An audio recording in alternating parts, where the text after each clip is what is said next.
inside the top 5. Oh, hard John crash. West Townley, Tyler Reddick, Brandon Jones. Ray Goulding gets stopped.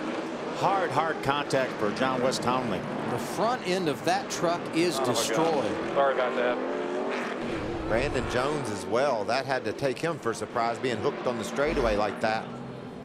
See, John West was going to try to pull down to the inside of the 33 of Brandon Jones. Then the 19 of Tyler Reddick had a bit of a run, so he pulled down to try to get underneath John West Townley. They made contact that knocked John West up into Brandon Jones. Yeah, I think John just thought he'd give a block here to the 19, but Reddick was in there far enough to where there wasn't anything Tyler Reddick could do.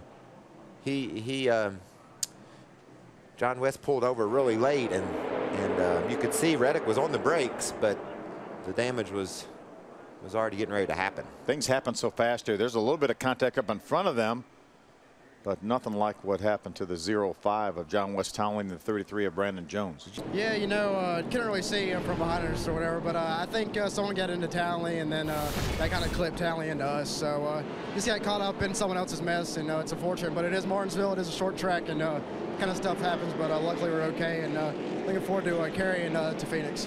Well, I mean, we're out there racing, you know, pretty good up until that point.